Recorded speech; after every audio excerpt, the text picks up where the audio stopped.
Today's chemistry topic is modern periodic table. The scientist, his name is Henry Moseley. He introduced this modern periodic table.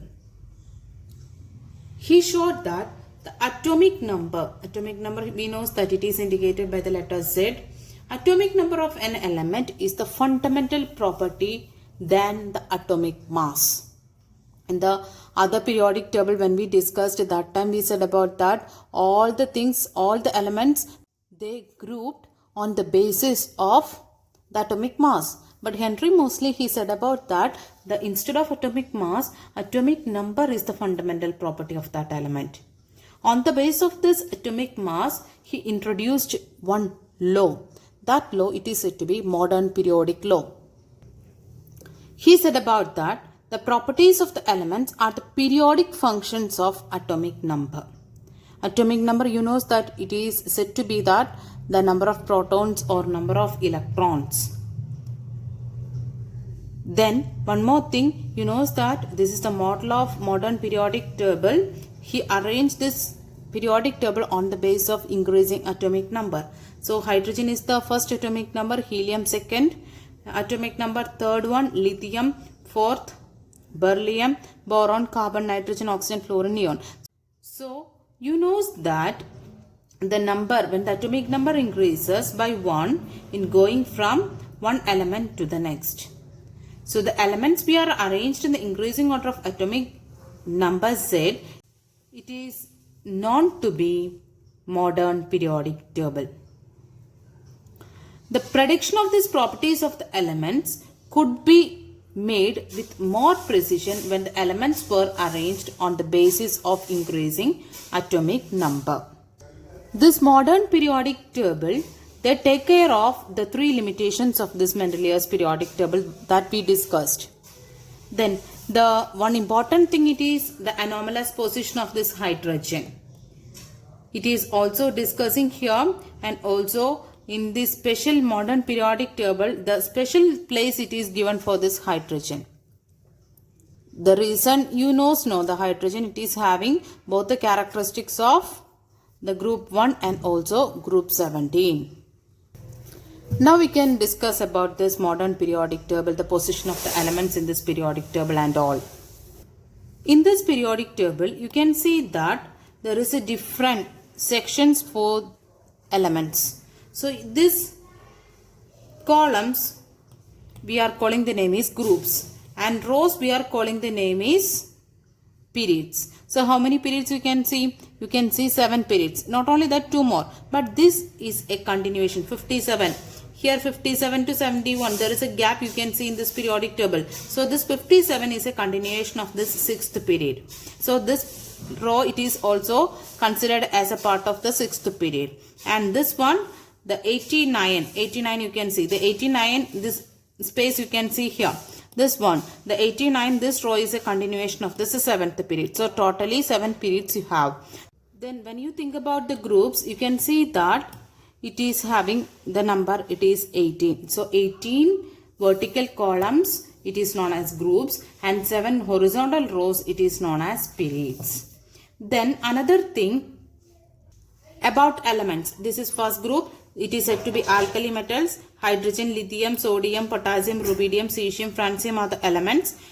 In the case of second group, beryllium, magnesium, calcium, strontium, barium, radium you can see, and this all belongs to the other section. And the next we can consider here, this is boron, aluminium, gallium, indium, thallium. The 14th group, you can see carbon, silicon, germanium, tin, lead. And in the 15th group, nitrogen, phosphorus, arsenic, antimony, bismuth.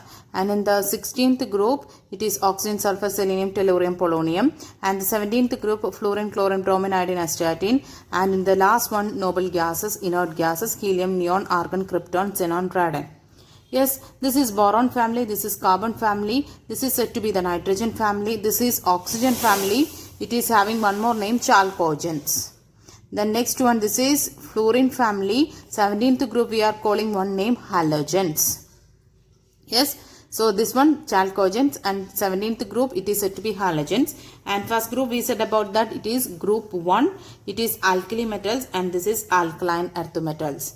And this first group and second group together we are calling the name is S block elements. Yes, and next one, this 13th to 18th group together we are calling the name is P block elements.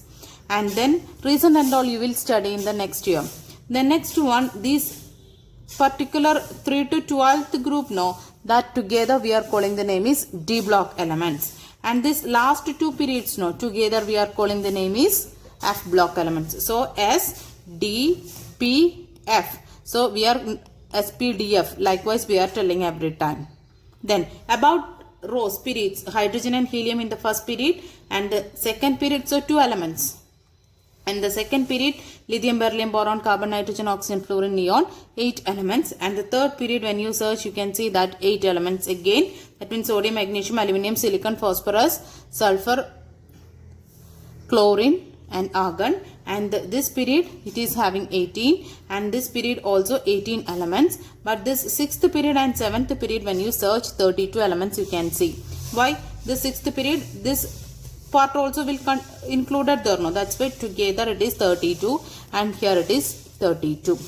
But there is a simple method we can apply for this findings of how many elements in each period, that it is based on how electrons are filled in various shells. Electron filling we studied that. So on the base of that we can tell about that. First shell K shell, second shell L shell, third shell M, and likewise we know first shell means first shell maximum accumulation of electron, you know that 2, second shell 8, third shell 18. But you studied about that in the third shell according to Bohr model, when there is a first shell, second shell and third shell, here maximum 2, here maximum 8. And when in the case of third shell, 18 elements can accommodate, 18 electrons can accommodate. But you studied about that the outermost shell it want to be accommodate only maximum of 8. So if it is 18 also, this 18 electron it is accommodated in different subshells. Subshell concept we discussed in the 9th standard. So if it is 18 in the third shell, then also the outermost part of this 18, that means M shell, it includes only 8 electrons. Okay, so here there is one rule we studied, 2n square rule. How many electrons present in each shell? For finding easiness, we are using this equation, that it is 2n square, and it is indicated by the number of the shell. So K shell n is equal to 1. In the K shell n is equal to 1, 2 into 1 square, so 2 electron maximum, that you know.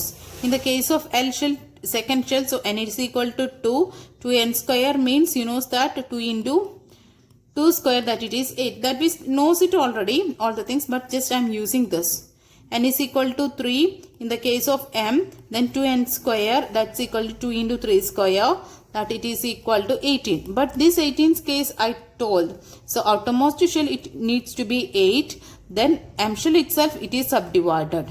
So rest of the members it is included in the subshells of this M shell. So last shell only 8. Now come back to this. First shell it is 2, and the second shell it is 8, and third shell it is 8. So what about K shell? We accommodated 2, and M shell we accommodated 8, and N shell it is 18, but last shell it is included only 8 electrons. So it is just same as that of the number of elements in this periodic table, no, according to the period. So first period 2 elements, second period 8 elements, and third element also you can see 8 elements. There is a connection between the number of elements in each period with the how many electrons are filled in various shells. With the help of this connection, we can predict the number of elements in each period. Okay. Another thing, very important thing of these elements in the periodic table, the position of the element. Position of the elements, it helpful to predict the chemical reactivity of that particular element. If the element, if it is in the first group, so group 1 members, same character, it is for that element. So the prediction of chemical reactivity, it is easy to. Next thing, when you know the number of valence electron With the help of valence electron, we discussed ionic bond, covalent bond, various bonds we discussed, what's the nature of the bond and what's the number of bonds formed by an element, everything we discussed. So that all depends on the valence electron. So the valence electron, it is easy to find out from this atomic number. So there is a connection between this valence electron, atomic number, periodic table, everything. So we can discuss now about the valency. Valency, you know that what it is, the combining capacity of an element. So first group, when you consider first group, hydrogen atomic number it is 1, so the electronic configuration it is 1. Lithium 2 1 it will be there because 3 is the atomic number. Sodium 11 is the atomic number, so 2 8 1. So in this period, when you go down, you can see that 2 8 8 1 will be there. Last shell, it is having the same number of valence electron. First group, when you search, you can see that one is the valence electron. And in the next one, that's why we arranged all the members together in the first group, because they are having similar electronic configuration, and on the basis of that we can say that they almost all of them having the same properties also. Then second period, when you search beryllium, 4 is the atomic number, so 2 2. Magnesium 282 and calcium 2882. So in the second group, when we are considering, so 2 is the outermost electron number or valence electron number in the second period.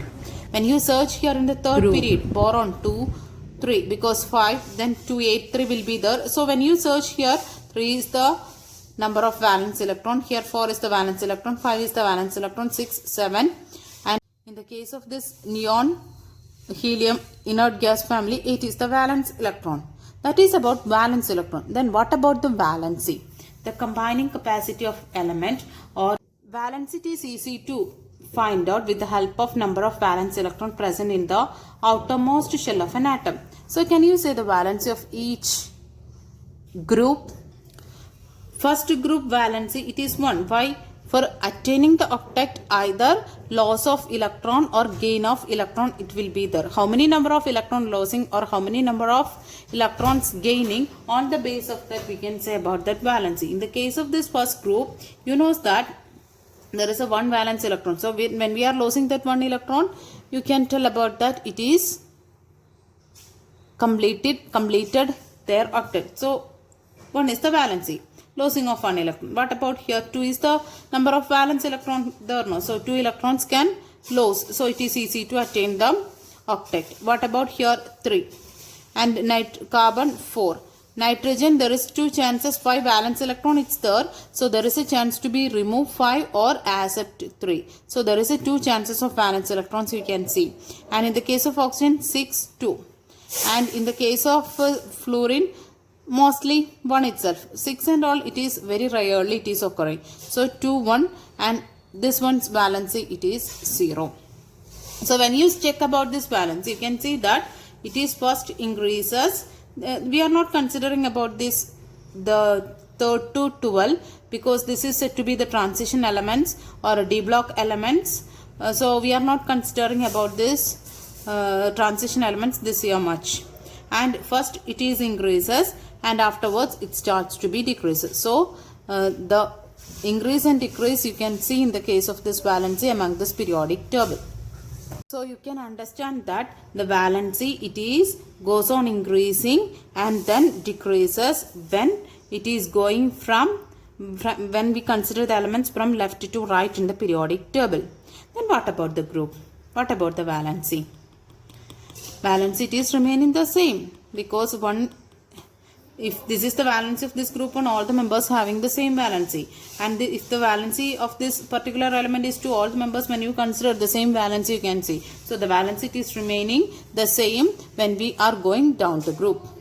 Next one, atomic size.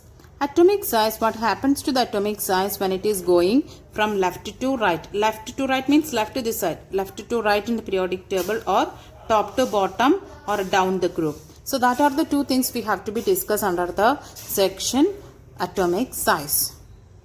So what is meant by atomic size? When you consider an element, this is the nucleus, and this is the first shell, second shell, and third shell. According to the number of elements, the number of shells also increases. So if the one element this much size it has. So from the radius you can predict the size of an atom. Then if the one element it is having only this much size, so what about the size? It is decreased. So this one it is having more size compared to this one. Okay. So about that atomic size, when we are saying it is said to be the radius of an atom. Atomic size, it is said to be the distance from the center of the nucleus and outermost shell of an isolated atom. From the center to outermost shell, how much distance? On the base of that atomic size we can predict. In the case of hydrogen, you know that nucleus at the center and only one electron. The distance between these, we can say about that, it is almost 37 picometer. 1 picometer, it is equal to 10 raised to minus 12 meter. So you can assume how much distance, how much the size of the hydrogen. Okay, on the base of this atomic size, we can tell about that which one is having more atomic size. So from left to right in the periodic table and from the top to bottom, what happens, that we can discuss now. For that, I taken the second period. So when you consider from lithium to neon, you know that electronic configuration is 2, 2, 2, 3, 2, 4, 2, 5, 2, 6, 2, 7, 2, 8. Okay, so everyone having 2 electrons in the first shell, and in the lithium 1 electron in the second. Then in the case of beryllium, 2 electron. That means the one more electron number increases when we go from lithium to beryllium. That second electron we added in the second shell. That means in the same shell. Then in the boron, 3 electrons are there. That means when we consider with the beryllium 1 more electron here, that electron also be added in the same second shell. And when we go there in the carbon, we know that 4 electrons are there, that also be added in the same second shell. So when we go from here and onwards, 1 electron addition you can see. That means that 1 electron addition, that means it is happening in the same second shell. Right? So here you can see that this is the nucleus. Here in the case of lithium, there is a nucleus plus 3 charges it's there.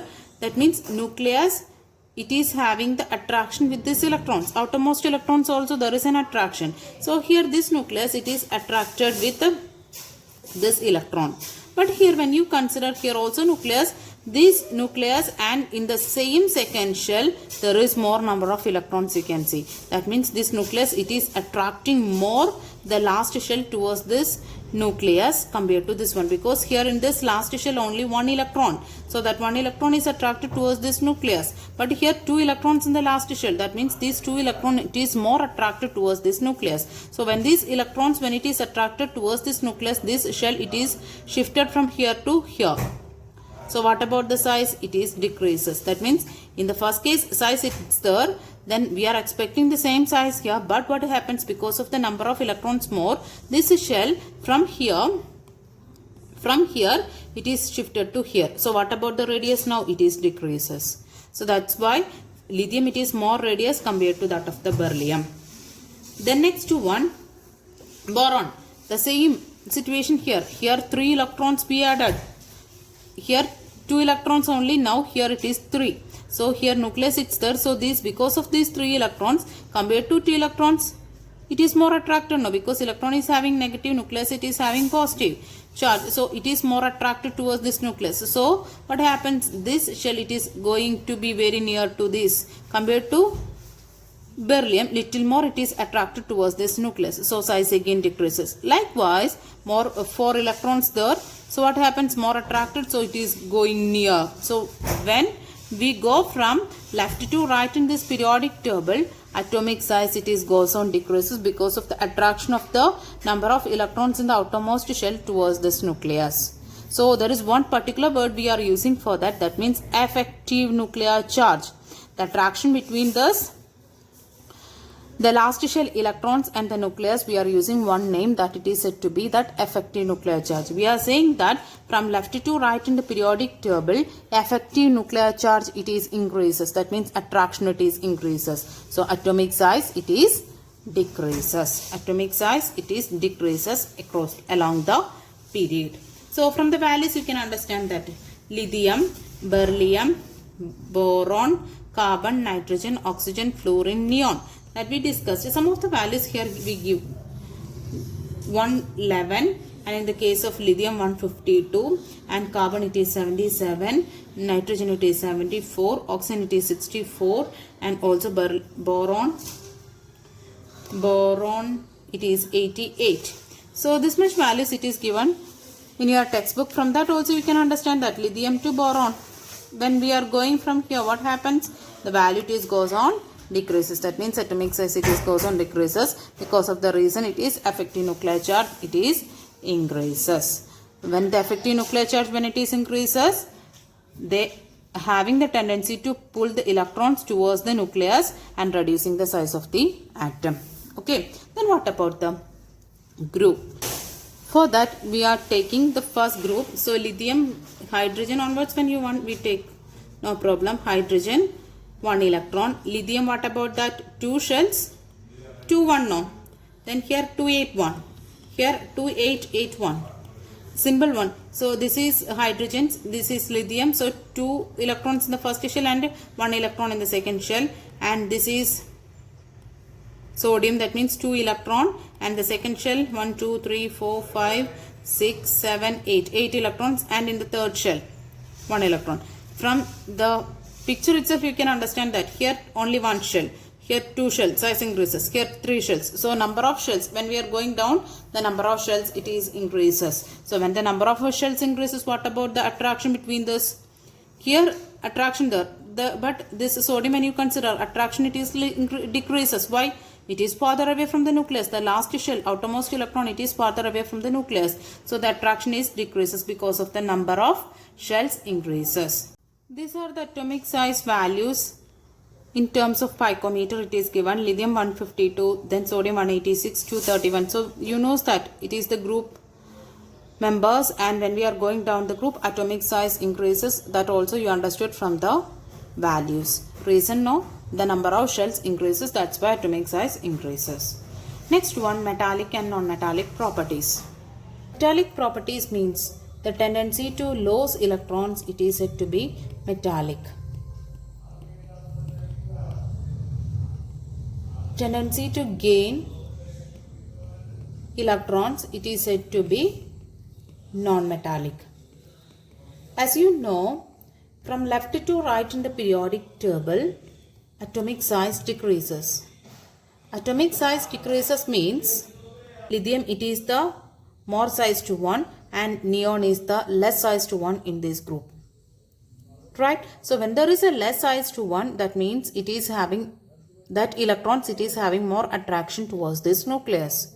So when there is such an attraction between the electrons and nucleus, there is no chance of losing of electrons. Instead of losing, there is a chance to be gain the electrons. So here this portion you can see that non-metallic character, gain electrons they are preferring means the non-metallic character increases. At the same time I said about that the tendency to lose electrons, that is decreases. That means metallic character it is decreases.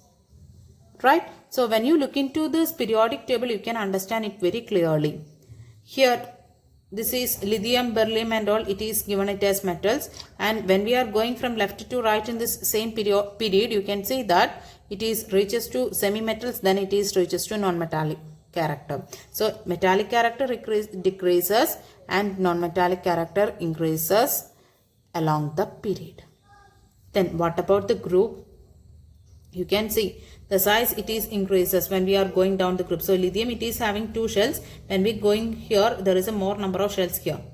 So when there is a less size to 1, more size to 1, when you compare more size to 1, it is having the last shell electrons having less attraction towards this nucleus. So it is having more tendency to lose the electrons compared to this less size to 1. So when we tendency to lose the electron means their metallic character it is increases compared to this the first member of this group. So that means when we going down the group, metallic character it is increases. So when once metallic character increases, automatically non-metallic character it is decreases. That means otherwise you can explain non-metallic character means tendency to gain electron. Already this is a big sized one. They are not at all preferred to gain the electron. That's why metallic character it is decreases. Otherwise you can say metallic character and non-metallic character that is reversible in nature. So about this metallic character and non-metallic character I am concluding. From left to right in this periodic table, metallic character decreases, non-metallic character increases. And non-metals it is said to be electronegative, and at the same time this metals it is said to have electropositive. This hydrogen it is considered as a green color one. Okay, then another thing about the metallic oxides and non-metallic oxides character that we studied in the second chapter. Metallic oxides are basic in nature and non-metallic oxides are acidic in nature. Okay, then what about electronegativity? Electronegativity means it is non-metals are electronegative. So electronegativity means tendency to attract the electrons. That means just like a non-metallic. So those who are having the non-metallic character, it is said to have electronegative. Or from left to right in the periodic table, as we said earlier, non-metallic character it is increases. So you can say electronegativity also increases. As the trends in electronegativity show, the non-metals are electronegative. That's why it is found to be on the right hand side of the periodic table towards the top. The electronegativity means, as I said earlier, tendency to attract the electrons towards itself. So these non-metals it is having the tendency to gain electrons. That's why it is said to be more electronegative elements. Okay.